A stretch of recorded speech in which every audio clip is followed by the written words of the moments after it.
قومیں اٹھیں گی اور جتنے بھی لوگ میدان عمل میں آئیں گے، میں ہر سال کہا کرتا ہوں کہ سب کا قائد حسین ابن علی ہوگا۔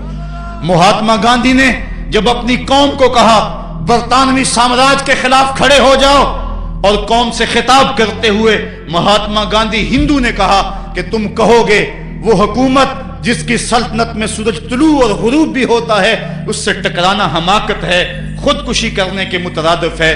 لیکن اس کے باوجود میں کیوں کہہ رہا ہوں کہ اس سامراج کے خلاف کھڑے ہو جاؤ؟ مہاتما گاندھی نے کہا تھا اس لیے کہ میرے سامنے حسین ابن علی کا کردار موجود ہے۔ آج پوری دنیا کے اندر ظلم اور جبر کی ہوائیں چل رہی ہیں، اور اس وقت امت مسلمہ کو کردار حسین ادا کرنے کی ضرورت ہے۔ اگر ہم نام حسین ابن علی کا لیں اور کرتوتیں اور لچھن سارے یزید والے ہوں تو یہ لفظ لفظ، حرف حرف اور قدم قدم حضرت امام حمام سے منافقت ہے۔ آؤ اگر میں نام حسین لیتا ہوں تو گھر بھی اجڑ جائے، حق کا پرچم کبھی نہ گرنے دوں۔ میں اور آپ اس عزم کے ساتھ میدان عمل میں اتریں۔ ادارۃ المصطفیٰ کسی تنظیم کا نام نہیں، یہ ایک فکر کا نام ہے، ایک تحریک کا نام ہے، ایک مشن اور ایک انقلاب کا نام ہے، یہ روحوں میں ہلچل پیدا کرنے کے جذبوں کا نام ہے، یہ مصطفیٰ کریم کے در پہ سلامی دینے کا نام ہے، یہ اپنا سب کچھ مصطفیٰ جان رحمت پہ قربان کر دینے کا نام ہے۔ آؤ ادارۃ المصطفیٰ کے پلیٹ فارم پہ آپ میدان عمل پہ نکلیں۔ حضرت امام حسین نے اسلام کے گرتے ہوئے پرچم کو تھام لیا، اور جبر کی آندھیوں کے مقابلے کے اندر بھی اس پرچم کو خم نہیں ہونے دیا۔ آج میں اور آپ ان کا مشن، ان کی فکر لے کر میدان عمل میں نکل آئیں، قرآن کا پھریرا بنا کر، قرآن کا پرچم ہی سینوں میں تھام کر، اہل بیت کی محبت اپنے سینوں میں لے کر میدان عمل میں نکلیں اور قرآن کی دعوت گھر گھر دیں۔ اور اب رکنا نہیں، اب تھمنا نہیں، فردوس میں جا کے دم لینا، آفاق کے ہر ہر گوشے میں قرآن سنا کے دم لینا۔ اب یہ اٹھنے والے قدم آگے بڑھتے رہیں۔ یہ درس قرآن کا جو قافلہ ملک کے طول و عرض کے اندر روا دوا ہے، اس میں ایک جوش پیدا ہو جائے اور اس کے اندر ایک انقلاب پیدا ہو جائے۔ کوئی گھر ایسا نہ رہے، کوئی بستی ایسی نہ رہے، کوئی کان ایسا نہ رہے جس کان تک قرآن کا نغمہ نہ پہنچنے پائے۔